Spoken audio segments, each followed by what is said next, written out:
Hello, Tony VERA, the Venice Owl. This is a good interview. This is a homeless encampment, and this is a homeless encampment activist that speaks on a way how to change the whole structure of being homeless. He has a lot of great ideas, and he gave us a nice interview. A lot of folks call him the tattoo man because he has some serious tattoos on his body. Very intelligent, and he's from Germany, and amazing. He gives his viewpoints on what's going on in the streets with all the homeless encampment enforcement. So we're going to watch this at Hampton and Rose Avenue right now. It's a long kind of video, but if you're interested in his viewpoints, it's a very good video. Like I always say, here's the video.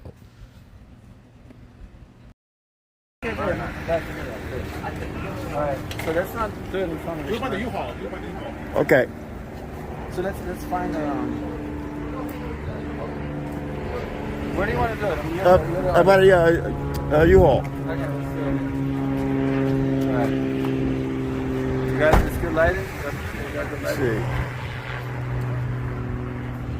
That's better. You So, got good lighting? yeah, so what's going on? Where's your camera? Like where am I You're looking? in the middle. Alright.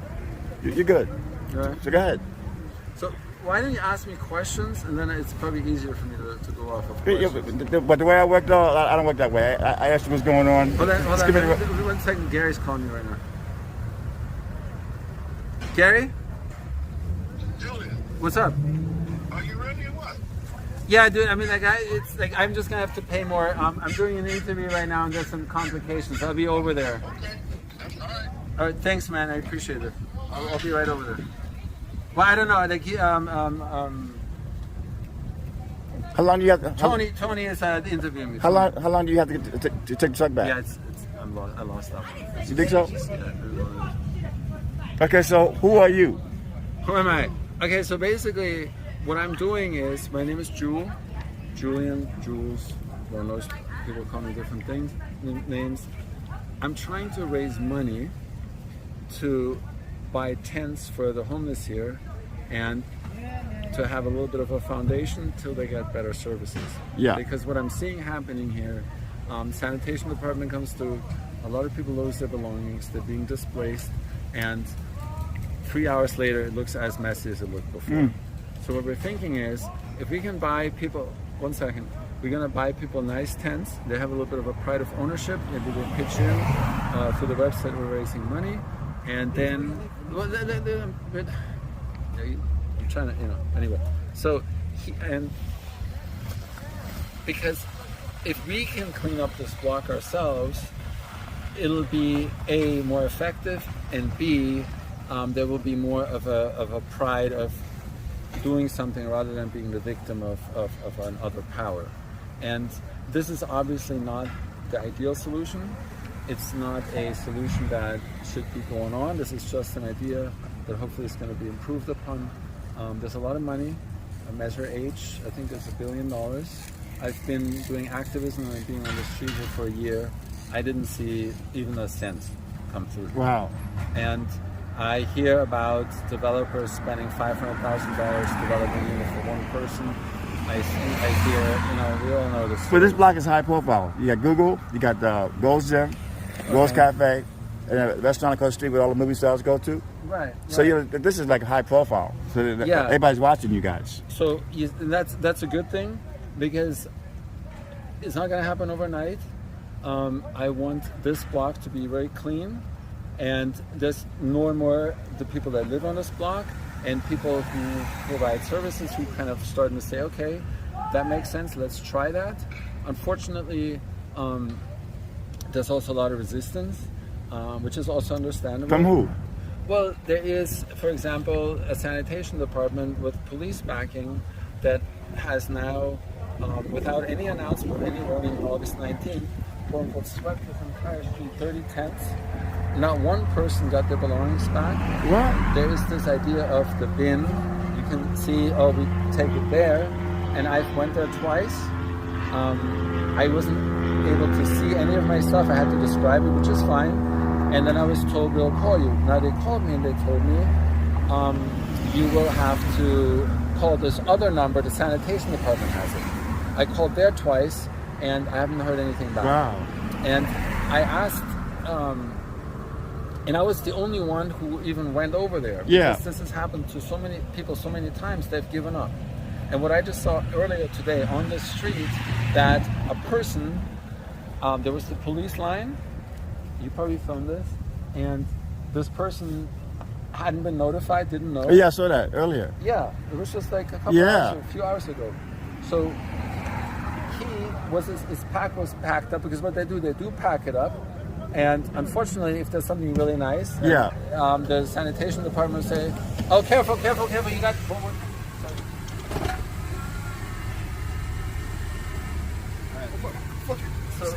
Thanks, man. Yeah, no worries at all. So the sanitation department, if they see something really nice, it's kind of a given thing, they will take that stuff. A friend of mine just had this happen. He had a brand new crock pot that was donated to him, and they put it in the front seat, and guy was like, "Oh, I'll keep that," and then they kept going. So this is a corruption. I believe if you steal from the homeless, there should be a special layer in hell reserved for you. Well, I saw them today. They destroyed this. So, but I want to. Go ahead. They destroyed this dollhouse today. The what? A dollhouse. Okay. Have you seen it? No, I didn't. There's a couple that lived across the street, Third Street. They made dollhouses. Oh, okay. And then they destroyed it. The bulldozer crushed it. Wow. And it was worth money. It was a big dollhouse. Why destroy that? Right. So funds are not being used in ways that are most effective for everybody. So just to give that example, so this person came back. They found themselves behind a police line, and I'm not kidding. 15 feet away was a bag that was clear, so he could see it was his stuff. He could prove it because, well, it's hard. How are you going to prove it? But he was right there. Bag is right there, and they wouldn't have his own stuff with the excuse you can pick it up at the bin. Now, my own experience and experience of other people, that's not happening. So that's harassment on top of something that's already unfair. And the hope is, if we do it ourselves, clean up this block, because it is true, some people are hoarding. We gotta be fair. Yeah. And that's not helping anybody. And the idea is, if you get a nice tent, Gary, who knows this block, he's been here forever. See, what people don't understand, a lot of people on this block, they are from Venice. There are people from other places. I'm not saying that's not true. Yeah. But what we want to do is people who, through whatever economic situation, difficulties, they've been displaced, they're from Venice, they're responsible. They'll get the first tents, and they will, through example, show other people what's possible. And then people will say, "Hey, why? Like, how can I get a tent?" Yeah, you can get a tent. As we're raising money, obviously these cost money. Now, just as far as how much money, guy's yelling over there. Huh? The guy's yelling behind me, right? Yeah, no, but that's a different thing. No, I think they took his tent. Yeah. I think he lost his tent. Yeah. And this is basically what I'm trying. That's why we got this U-Haul truck here, and I paid $60, which is not the end of the world, and people chipped in. Like one person even gave me $20. Wow. No, and I believe as people trust, because nobody trusts anybody. Yeah. Because they've been screwed over so many times. So I just said, okay, why don't I just kind of put that out there? And today they saw, they got their stuff back. So we're establishing a little bit of a track record, and hopefully, like I have like 5 tents right now, and Gary, who he knows people better than I do. Yeah, Gary Featherstone. Yeah, Gary Featherstone. Yeah, he's got a restaurant over there. Yeah, Third and Rose. Yeah, exactly. And so I'm working with him to say, okay, let's give it to the right people, inspire other people, and then let's have the sanitation department. I like the idea that they're coming through, because people do not clean after themselves, and some of them are really hard to argue with. Well, yeah. And so I'm saying, let's be reasonable on both sides. You got a certain amount of stuff, keep yourself within that. If you want to make a mess, make it inside of your tent, and keep everything on the outside clean. This was even a police action, very famous one. I think it's called the broken glass policy. Yeah. Where they said, we're just going to regulate it like that. And I believe the same thing will be true here. Also, it'll give people a pride of ownership. That little piece of quote-unquote real estate they have, they'll keep it clean. Now, here's another thing that's important. If you don't give people nice tents, they're going to bring shitty tents. because they don't have any resources. Yeah. And I've been in Venice for 19 years, and these cleanups, 3 hours later, the same thing is there again. So what I'm saying is, bring the nice tents. The nice tents are going to be there, and hopefully the entire block is there. Now, in an ideal world, we would not have anybody on the street. Yeah. Now, in the 19 years I've been in Venice, there's always people on the street. Always. So maybe we just got to say, okay, this is the reality. Let's work from there. Yeah. And let's have it where this is just kind of a catch-all. Wherever you come, you hear, okay, on this street I can get services, and my commitment is I make it nice, and then we are going to have it where the homeless are not crowding the emergency rooms because they only go, because emergency room usage by homeless people is obviously an insane misappropriation of funds, and it's completely unnecessary because all you have to do, which is what the Venice Family Clinic already does, mobile outreach. You know who's on that block, you take care of them, and then that's a lot cheaper. The same thing with putting homeless people into jail. We all know that's $100,000 plus a year. That's basically a hotel room for $275 a night. Yeah. I can buy somebody a canopy, 8x8, leaving the 3 feet of space, because we want to get people to go through, the ADA, we know the regulations. That's $160. Are you going to put somebody in jail for $275? Yeah. And there's just so much of that. The same thing is, the politicians come in, and I understand they want to get reelected. Everybody's got their little hustle. And now they're saying we house 200 people. Now, I've been out here and I talked to these quote-unquote house people. Now, here's what happens, what I've heard, and let's say what I've heard from people, what I would say, let's say we'll just believe it for a second. Let's just hear it out, we'll see what happens. So, one side of the equation is people are just being warehoused. Yeah. What that means is they are just put it somewhere, no services, they're just sitting there. Now, I don't know about you, if you're sitting in a room and you don't do anything, even if you're healthy, it's going to lead into unhealthy behavior. Yeah. So we have an unhealthy behavior, quote-unquote house people, and then 4 months later, they're not being found permanent housing. I'm talking about the hotel thing. There is no permanent housing, and they're back out here. Except now, they don't trust their housing anymore, for good reason. And now, the other side of it is, because obviously people are not completely insane, they're saying, well, we gotta regulate it. So they regulate it to the point where, and I've had friends of mine who are artists, they couldn't take their art into their room. Yeah, that's the problem. Nobody, like in the Cadillac Hotel, you cannot go to somebody else's room. So if you want to make somebody crazy, this is what we do in prisons with isolation. We just put them in one room, and that's what's happening in some hotel rooms. And so it's like an internment camp. And I grew up in Germany, and we call them concentration camps, and they were legal by the state. And this is also what happens here. So I'm highly concerned about that. Yeah. So we got both extremes.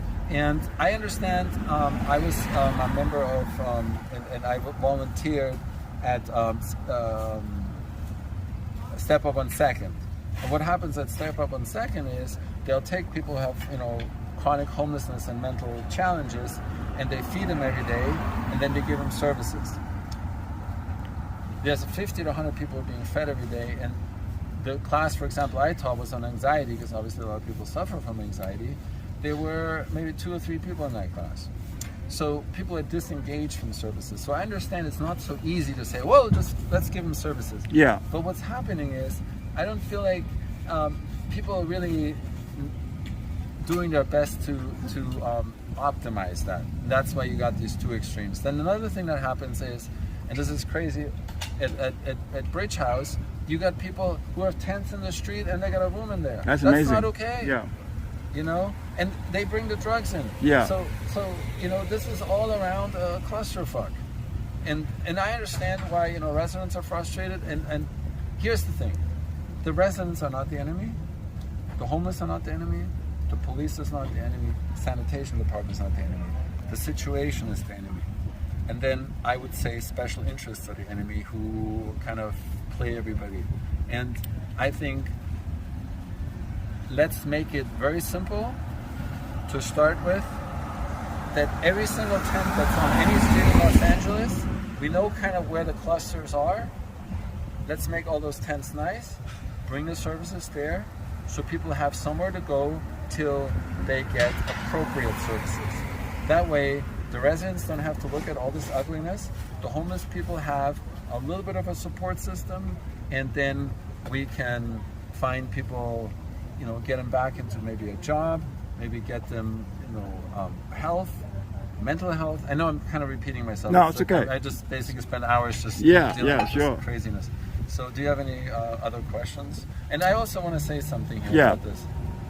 We just spent, first of all, I love this country. I came as an immigrant from Germany, and to me this was the land of opportunity, and it still is. I'm a writer, and I'm just going to keep doing that till it works. To me, I believe in the saying, if you die not having achieved what you wanted to do, but having followed your dream, I think you're a success. So I wake up every morning and doing that, and work as an acting teacher, pay my bills, and I'm cool with that. To me, I'm in California, I'm ahead of the game. I was a van lifer for many years doing that to keep my overhead low. This is Henry David Thoreau here on Walden Pond. Everybody was probably tortured in high school having to read this. He also wrote on civil disobedience, and it's a very simple idea. You keep your overhead low, and then you can really develop yourself. And I think that should be a fundamental state of affairs, rather than having to pay an insane amount of rent, doing a job you don't want to do, and get caught up in that whole system. So as far as I'm sorry, my hands are dirty because I was just cleaning shit and helping people move. So getting your hands dirty, I guess I'm taking it literally. So civil disobedience. So here you got Martin Luther King. You see the halo? Yeah. So to me, this movement I'm starting, Sidewalk Society, he's the patron saint. And it's kind of like admiring like Kobe Bryant. Like you put like an interview, like you put a tattoo, you put a shirt on. That's kind of what you aspire to be. So that's kind of how I look at Martin Luther King. And he always said, let's educate our white brothers. Let's not hate them. They're just ignorant. We got a Declaration of Independence. We got equal rights, but these white people are just not getting it. So I've educated myself, and I'm saying what Martin Luther King tried to do, crazily enough, 60 years later, and the Declaration of Independence, I think, was written in 1776. I don't know. So it's been a long time since it's way overdue. It's still short. So you see, this is like the Ten Commandments. See that? Yeah. And basically what it says, I love you, I'd rather die than hate you. And love is this power that I will defeat a system, but I will not hate the people caught up in that system. And I think non-violence is the only way. Yeah. It's how Martin Luther King, that movement, got the civil rights laws passed that we're still lagging on, but at least that will happen. You got Mahatma Gandhi here, also non-violence. And like he famously said, first they ignore you, they laugh at you, they fight you, and then you win. Yeah. And now we're already in the process of them fighting us, so I'm saying always as a joke, we're on third base. Obviously we're not, but it's kind of a nice thing to think about. So I was in India for 5 years, and I was a yoga and meditation teacher. So at the end of the day, I kind of consider myself a yogi, and it's about self-realization for me. And part of that is that you start to see everybody as one being, and the idea of compassion is you see yourself as the other. So I'm not feeling bad for anybody. I'm just saying we are part of this bigger being, and let's bring the country, if you will, back to greatness. And what I mean by greatness is very specific. When America first started, there was this idea of rags to riches. Anybody could make it. And the stratified society in Europe, it was like, I come from a family, my father's family is 1,000 years old, believe it or not, and my mother's family is 800 years old. Aristocracy. They were not kings, but what they did do, they provided the leadership of the armies to do the bidding of these kings, to keep minorities in power, often unfortunately unqualified, incompetent minorities, at the expense of everybody else. And this is still happening in Europe, and now Europe is no longer the world power that it was. It's pretty much irrelevant on the world stage because of this kind of behavior. America, people coming from nothing, pulling themselves up by their bootstrings, made this country great. But unfortunately, these people who came from nothing, being oppressed, they have now turned into the oppressor. And I believe, and maybe this is a crazy theory, that slavery and the slaughter of Native Americans came because these people being suppressed, they are now suppressing. And the same stratified society that I came from, and I see it in my family, and I see what I call this country is no longer a capitalist democracy. It is a welfare state for corporations. It's incredible the amount of welfare corporations get, and led by with affirmative action for rich white people. And I'm going to be very specific what I mean by that. And this is not my theory.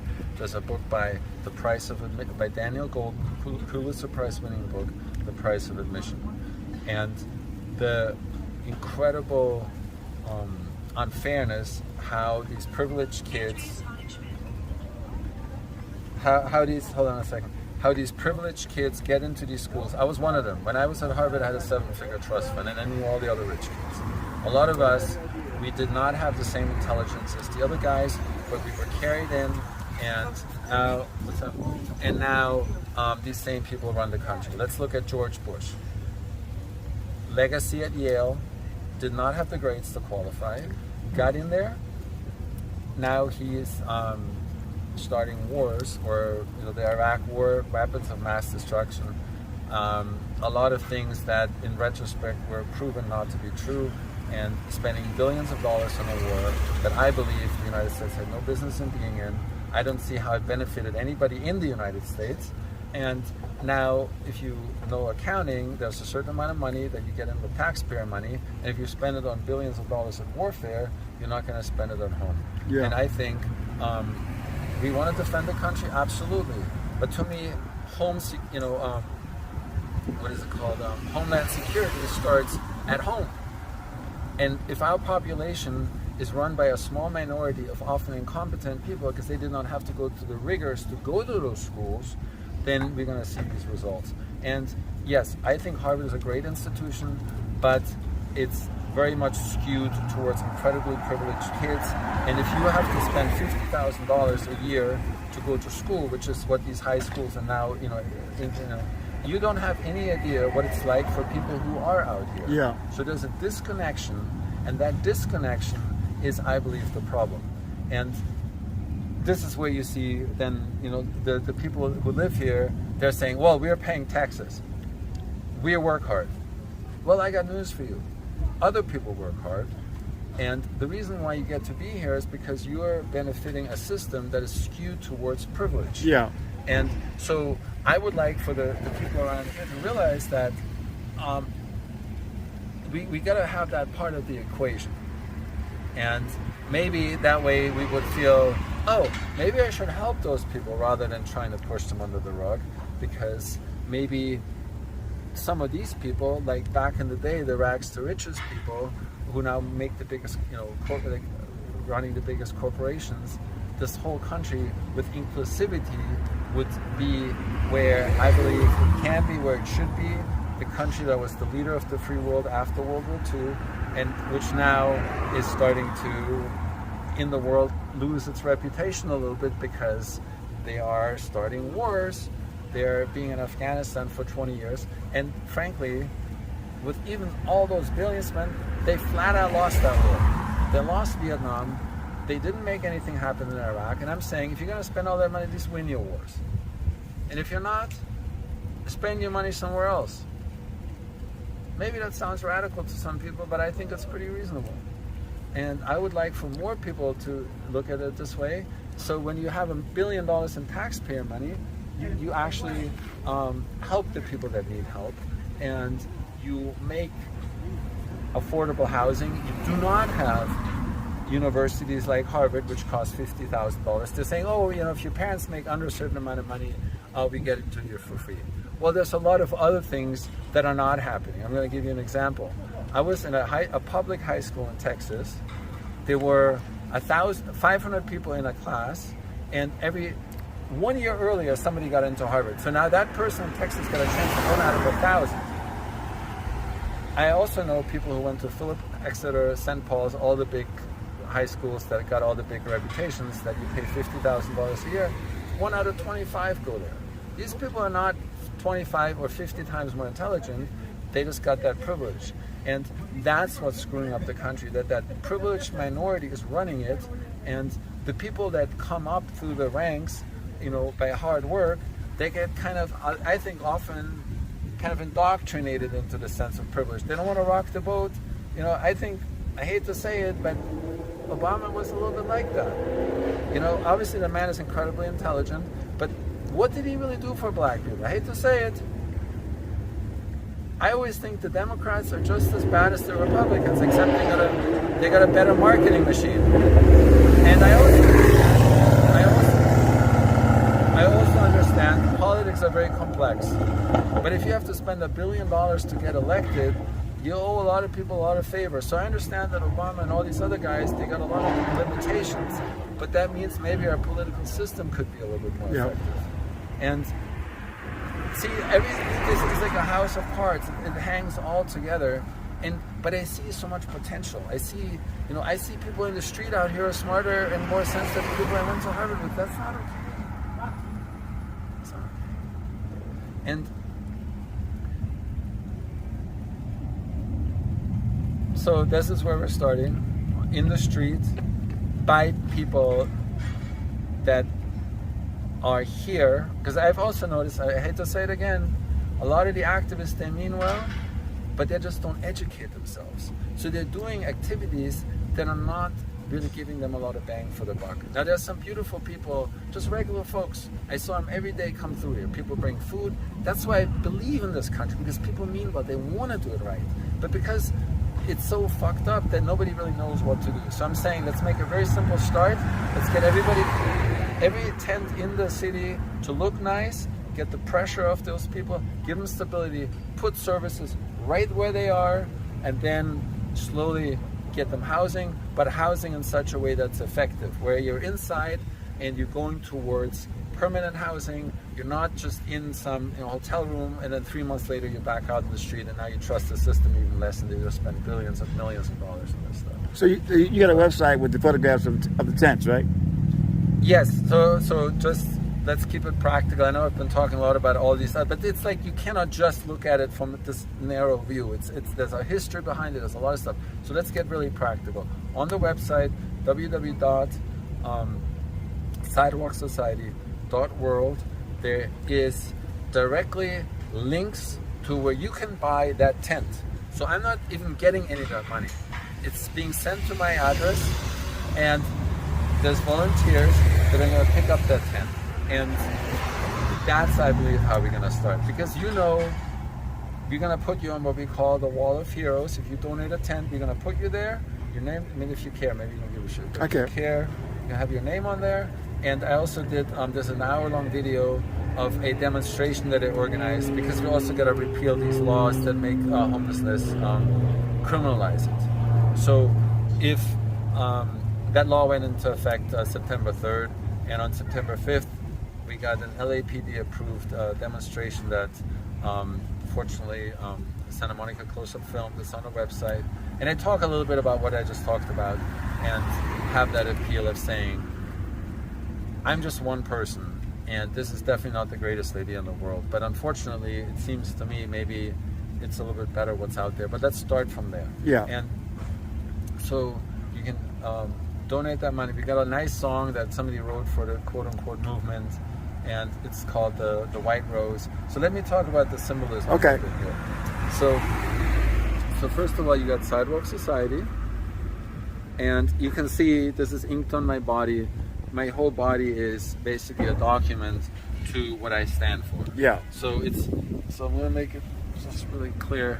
People always call me Tattoo Boy, so whatever. Well. But I mean, so let's go into why all this is here. So I just want to, I want to be very transparent as to that. This is who I am, and this is on my body for the rest of my life. So yeah. This is my quote-unquote life's mission. And Martin Luther King, speaking of him, he always said, you only really know why you're alive if you know what you would die for. Yeah. So speaking of that, I'm a little dramatic. I like to be dramatic. So you see the crosshairs here? You see the symbol right there? And then give it your best shot. So the only way I'm going to be shut up, and the only way I'm going to stop this is basically that's the off button right here. Now the reason why it's on this side and not over my heart is because you see the Ouroboros, Yeah. the snake that bites its own tail, which is life, generating life. Basically, if you kill me, you, in a sense, give me eternal life, because he was given eternal life, and these are the patron saints. Because even though I'm obviously never going to live up to this, men like him inspired me. Men like him inspired me. Also, you see the halo. They died for the belief for, and you know, people die for all kinds of reasons every day. And hopefully, of course, I hope I'm never going to go that route. But I'm like, this is my life. Yeah. So here you have, and this is special for me for Germany. This is Sophie Scholl, the White Rose, and she stood up against the. I'm so embarrassed. My hands are so dirty, because literally I just cleaned everybody's shit up. So she was a resistance fighter in Nazi Germany. 21-year-old university students that passed out pamphlets to encourage the Germans to wake up against this madman. And the janitor caught her, and they got guillotined. Her brother, and eventually 100 other people, because the Nazis, they just killed everybody they could possibly. So, and that was called the White Rose. And I'm from Munich, which is where she was. I was born a few blocks from this. The closest cross street to where I was living here on the street is Rose, so it also has that relevance. And you know, her saying is laws change, conscience doesn't. Because in Germany, what the Nazis did was legal, and legalizing, you know, putting laws like 4118, where you can arbitrarily like arrest homeless people, you can criminalizing it. I see, unfortunately, certain patterns going in the same direction, where I see homeless people are, you know, yelled at, abused like they're not really human beings. And that's what Germans did. And unfortunately, my own family is involved in that. One of my great aunts was a concentration camp guard. I hate to say it, but that's the truth. My great uncle was Erich von Manstein, who was the architect of the Blitzkrieg. He was a field marshal, and he was the one of the main officers at Kursk, which was the greatest, the biggest tank battle in history, 3 million men. And to his credit, he got fired by Hitler because he kept arguing with him. He said, this is not cool the way you're doing it. But he did allow the Kommissar order, where they had in the back of the army, the Einsatzgruppen come in, and they would massacre civilians and Jews. And so I think he was a capable officer, but he had a crazy boss, and unfortunately that led him in the wrong direction. And I see the same with policemen here. I met some, they're very nice people, but if they get orders to oversee sanitation cleanups where homeless people are getting all their belongings taken, that's not okay, and I think they should be also responsible for that. Because one of the main things in Germany, all these concentration camp guards, the Nazis, they said we were just following orders, and that was their excuse. And they did the war crime trials to say, no, that is not an excuse. Now, am I comparing that? No, but I'm saying there are similar patterns. Let's not go crazy, but let's look at there's orders being enforced that are not humane. And this is the country that conquered the Nazis, that fortunately stopped this insanity. And I'm glad that happened. But when I come to this country in 1990, 35 years later, I go to a school in Texas, and a black man is dating a big basketball star of the high school, dating a white girl, and it's a scandal. I'm like, wait a minute. You killed the Nazis, you beat them, and you're doing the same bullshit 35 years later. That's not okay. I know I'm screaming, but it's crazy to me. The same thing, black men go to Germany, kill Nazis, they come back, and they can sit next to their white fellow soldiers at a table. That's insane. That's what Martin Luther King stood up for. Now we got George Floyd. Just happened now. Black man killed by a police officer. Well, what is up? Like, I mean, I'm just kind of thinking to myself, I'm living in some kind of crazy twilight zone. You know, if you want to, this is the country supposed to be the beacon of democracy, the beacon of, and I believe it can be, and I believe they did fortunately stop the Nazis. That all happened But then you got the racism going on here. So come on, people. Yeah. Come on, people. And that classism, that racism that families like mine are responsible for, I see it here. I see the democratic system breaking down because of so much misinformation. But I also see so many beautiful people. So I believe there's an elite that has completely lost touch with the rest of the people. And I believe maybe all the way from the ground of homelessness, maybe they're the ones who have to say, let's be more inclusive. And then maybe other people can say, I want to live with less overhead, like Henry David Thoreau. The van life movement is a beautiful thing where young people can live in a van and they can follow their dream. And I'm saying maybe if you make the sidewalks safe enough, they could be the garage of the 2020s. Yeah. Because they rent a garage because they couldn't afford anywhere else. But now a garage, you have to, like I keep repeating myself, but I just want to make sure that this is just crystal clear. And either give them affordable housing so they can follow their dreams, or make the sidewalks clean in certain areas. Because with just a phone, you can start the next Google if you have the creativity. And that's what made America great initially, because people came from nothing and they made something happen. And I believe that's, if you want to talk about make America great again, that would be a way. Inclusiveness, not people like Donald Trump who get carried in, are incompetent, have horrible hair, fucking orange hair, what's up with that anyway, and who are just that privileged minority that didn't have to work to get where they are. And on top of that, they're surrounded by a system that is now all special interests. So people who are elected are making laws happen that are financed by people that were not elected. So is that still a democracy? And democracy is, as flawed as it is, the best system we have. So let's actually make it a democracy. And let's give the welfare not to corporations. It's capitalism. Fight it out. Give the welfare to the people that have been left behind so they can be included. So Yeah. that's my little soapbox here. And what's it? So I'm just going to get into the tattoos really quick. Okay. So you got the Vitruvian Man, which is the idea that every human being at its essence is perfect. That's also what in India we believe. And that's why I have so much faith in humanity, because we're all at essence pure and we just need to let go of our conditioning. You have the flower of life, and that's, that essential force of life. And then you have the Ouroboros, which is eternity and ultimately God. Then home free. I don't agree with the moniker homeless, that you're defined by where you live.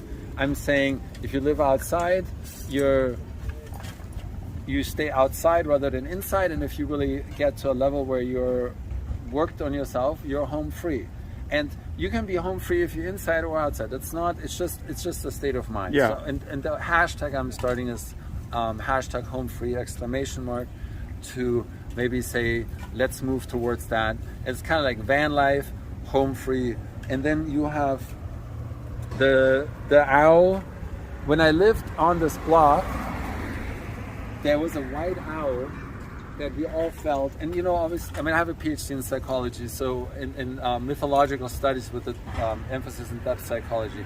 Modern psychology comes out of mythology, and in mythology, the white owl is a bird of transcendence. It's a bird of spirit, and a lot of us felt that owl was. It sounds a little esoteric, but it was kind of like looking out for us, looking over us. So, because I'm back doing van life, so I'm not on this block. I'm just coming through to support people. So I always have this owl in that, because this year here gave me the purpose that I now have. And that's what the owl is. And then you have, this is an olive branch. So that's like a sign of peace again. And then again, this is, the dantian, the most powerful part of your body according to, Tai Chi and, martial arts. So I have it again here. And sidewalk society, and this is for the rest of my life. I'm sorry, my hands are dirty, it's really embarrassing. For the rest of my life, this is what I'm standing for. This is what I'm engaged in. And then, we got the patron saints, Gandhi, Martin Luther King, Sophie Scholl, and Henry David Thoreau, who wrote Civil Disobedience, which influenced Gandhi, influenced Martin Luther King. And then, this is not done yet on my back. This is, that's still being worked on? yeah, that's half done. So, Wow. that is Kuan Yin. In Asia, she's considered the bodhisattva of compassion. And the dragon in Chinese mythology is a sign of power. There's good and bad dragons, but it's the sign of power. And for Kuan Yin to be standing on top of that dragon means that compassion is more powerful than anything. And I believe that because you see everybody as yourself. And you're not above anybody, you're not below anybody. And I think the only way to ever have peace in your life is if you really see the world that way. And I find myself very fortunate that after 20 years of meditation, 5 years in India, I'm starting to have glimpses of that. And if nothing ever happens in my life as far as any external success, just that sense of I'm part of something bigger. Yeah. I'm just like everybody else. And which again doesn't make me bow down to any president. It doesn't make me feel above any person anywhere else. And I think that's what I wish for everybody. I wish this for this country, because I think if more of us could aspire to that, we could work together as one unit and provide the most resources and the most effective, not only leadership, but togetherness. Because I travel in Asia there's so many beautiful people all over the world, and if more and more of them could participate, and not just these small minorities lead them, I think we're onto something. And I think with the climate change and all the stuff that's happening, we kind of have to. It's not really optional anymore. But we've always come around, and we've had these horrible things that we did, especially the Germans, unfortunately. But there's a lot of beauty in the world. Well, thank you for your time. I really appreciate it, my friend. You're amazing. Thank you.